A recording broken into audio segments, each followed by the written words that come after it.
Hello guys and welcome to the first episode of the IF Brommapojkarna Lower League Management Series with me, your host, Gaffer Graemo. So, here we go. It's a lower league management save based on my summer experiment.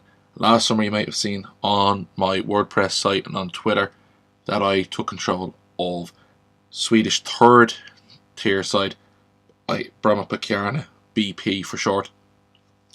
And the reason I took control of them was because I saw a jersey in their clearance section of classic football shirts. And I liked it, and I bought it. And when I was thinking of ideas for Football Manager 2018, I said, well, I have the jersey, why not give it a go? So I said I'd take control of the side, see how it went on Football Manager Touch for the light, quick version. And I loved it. BP suffered successive relegations from the Allsvenskan, the Swedish top flight, found themselves in the third tier. And when I took control of them, we were in the third tier. And I was able to lead them to promotion on Touch, which you might have seen on Twitter, you may have seen on my site. And I said, with Touch this year, after Sampdoria became my main Football Manager save on the full version, I said I'd go back to BP for this version on Touch. And I said I decided to turn into both a YouTube and a blog post save. So we're going to see some crossover between background and other little bits and pieces. Next season, the 2018 season, they will be competing in the Swedish top flight, which is going to be really, really exciting. The side were managed by Olaf Mellberg, who guided them to these back-to-back promotions, but has actually stepped away from the role. He says he wants to further his coaching development before he moves on. So I'll be interested to see now what direction BP do take in real life. So with BP, we do know it's a lower league management save. Finances aren't the main thing.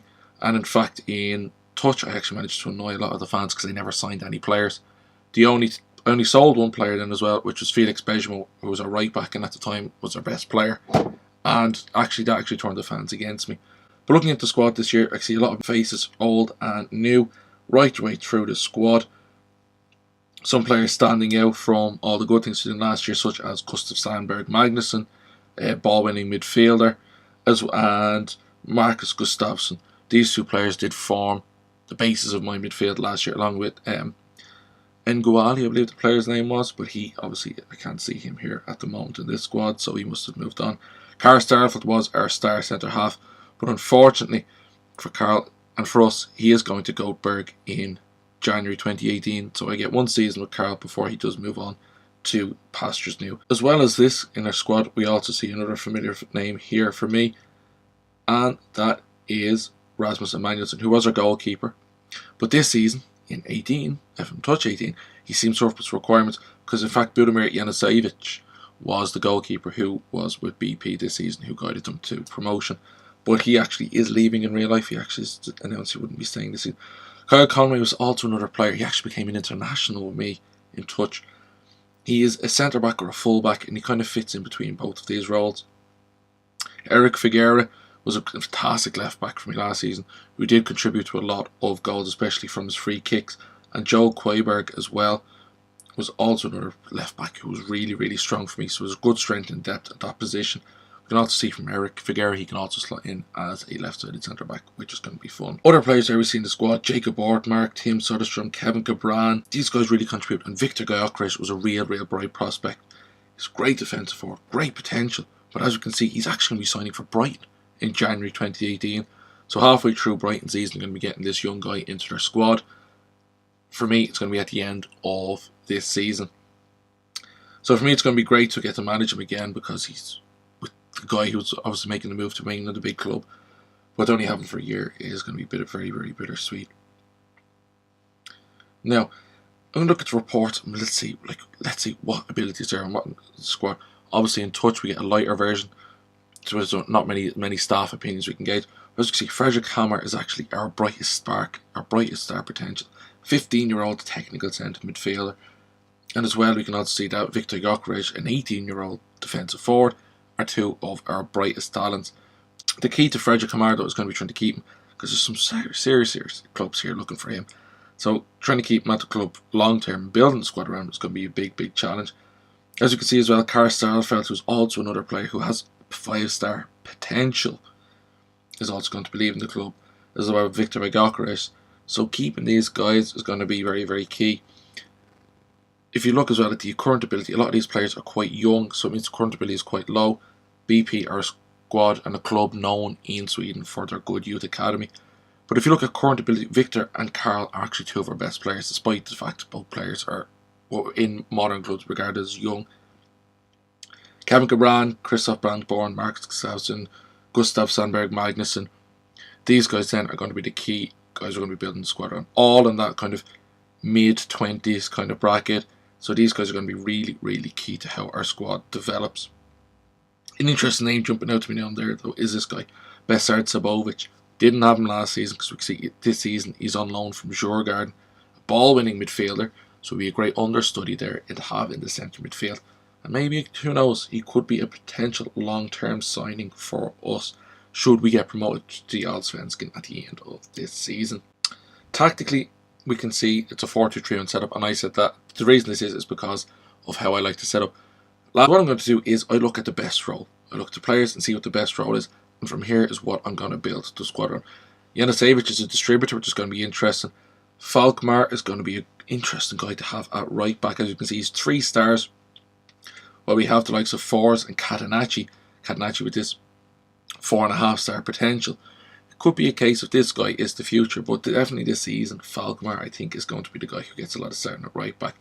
He is though a fullback who likes to defend, and on the right side I like a fullback who supports. So for me it's a case of, I can see here with this guy, he does have the attributes to be a good player who will support, but actually, a good player to defend on that right hand side. But for me, I want to see just how this guy looks if we put him on a support duty. And what we'll see actually is the fact that he does have very, very strong attributes. His marking is good, his tackling is good, anticipation, concentration, positioning, teamwork, work rate, these are all good. Crossing is that one attribute that's really, really going to be a very, very, as you can see with 9, it's going to be just hit or miss. So with him, we're going to have to be very, very thoughtful in how we get him to support on that right side. Left side, as I already said, we are going to be quite strong in the full-back area. Centre halves, though, we only have 2 guys, Starfelt and this young guy, Emre Erdoğan. So it's a case of Erdoğan, he could be thrown in, though Conway did last season end up playing as a centre-back for me. So as we can see, through his attributes, technically, he seems okay. Mentally, he seems like the positioning is 11. Again, it could be hit or miss, could really be caught. His jumping reach is 15, which means he could be a good player to have in a dominating centre-half position. But mentally, those supporting attributes are quite weak. So that for me is just a little worry in terms of the depth at the centre-half position. In terms of our left-backs, we are quite strong. Kwijberg and Figueroa are both these attacking-minded players, which is exactly what I want in a left-sided system, because I like to have an attacking left-back. Because on the left side of midfield, I do like a player who tucks in. Now looking through the squad, Sandberg Magnusson is a leader, a ball winner, and Gustafsson is an intelligent deep line playmaker. Perfect balance for me. Both players are good ages to really, really support the squad.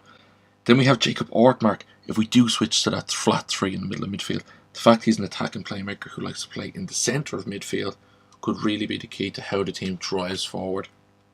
It could really be that linchpin between attacking and defending. In terms of width then, I do like to have a winger on one side and an inside forward on the other. And we can see that between Brandborn on the right, that'll give the right back a sense. And then Cabran on the left, who's an inside forward. It means the full backs then roles will complement. If we are looking for width, we have this guy on loan, Imad Khalili. And this can certainly be an interesting dynamic if we're looking for width, especially with target man Luca Gerbino Polo.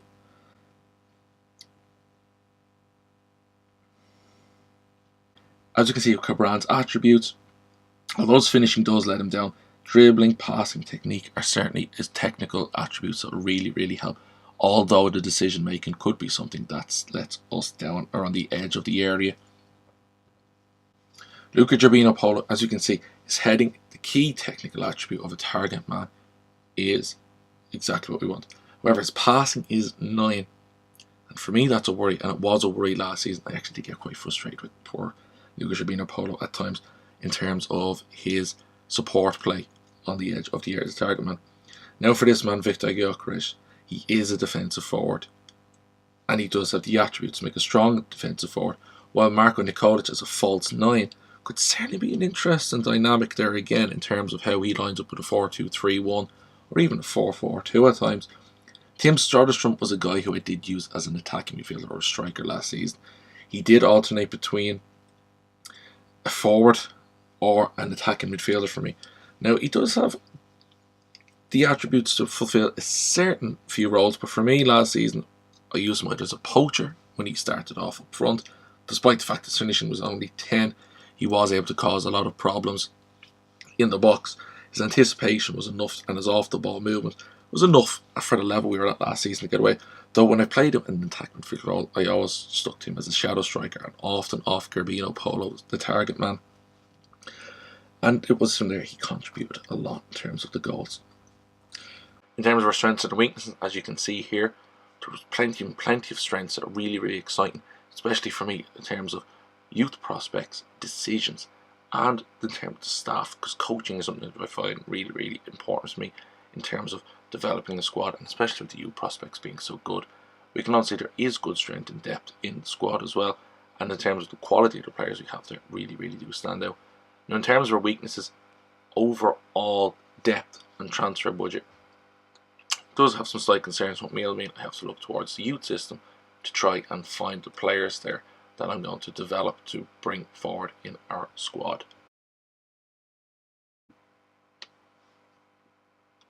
Now in terms of looking at across the squad, you can see that the only things we really are below average in comparison to the rest of the league is average international caps and players unavailable.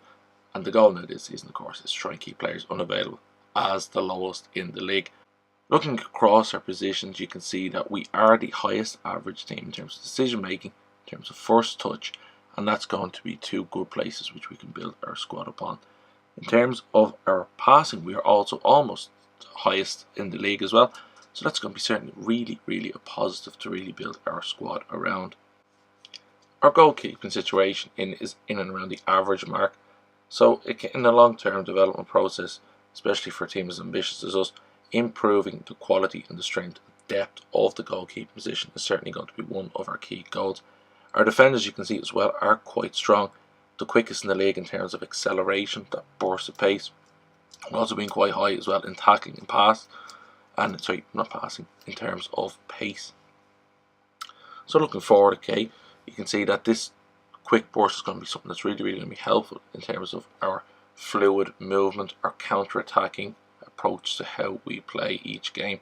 The tackling is also, of course, going to be very important, because you do want your defenders to be able to put that strong foot in, win the ball back, and help get the transition to attack starting again.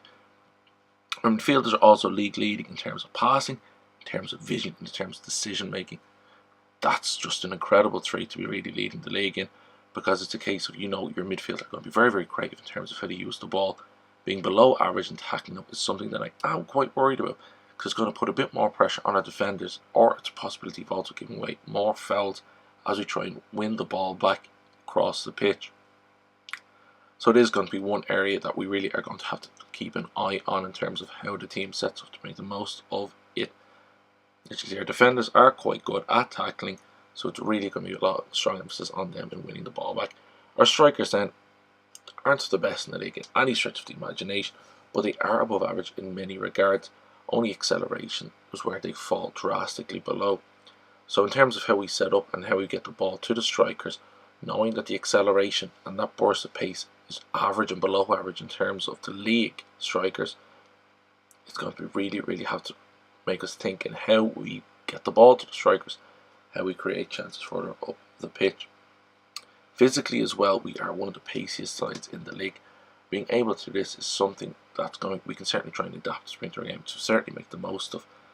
In terms of strength being quite average, it's not the most important, but mentally you can see here concentration, decision making and vision, as well as off the ball movement, are certainly our strengths.